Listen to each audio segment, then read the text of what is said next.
Yigitlar qiynalib qolishayotganmish. Uylana olishmayotganmish. Mahar uchun 400 dirhamdan ortiq so'ramanglar. Garchi Saidlarning qizi bo'lsa ham. Kim bundan oshirsa, ortiqcha qismini Baytul molga o'tkazaman. Nima? Buni siz hal qilmaysiz, Amirul Mo'minin. Nega? Chunki Alloh taolo marhamat qilgan va agar boshqa xotin olmoqchi bo'lsangiz va ularning biriga haddan ziyod mahr bergan bo'lsangiz ham, undan hech narsani qaytarib olmang. Uni bo'xton va katta gunoh holida olaverasizmi? Qanday qilib o'zingiz belgilagan miqdordan ortig'ini olib qo'yib, Baytul molga o'tkazmoqchisiz? Ayol to'g'ri aytdi.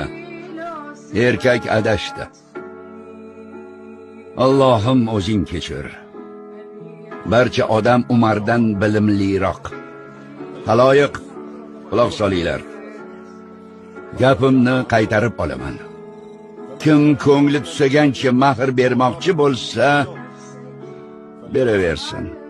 Kimda kim musulmon yigitlarga yengillik yaratmoqchi bo'lsa, Alloh unga yengillik yaratsin.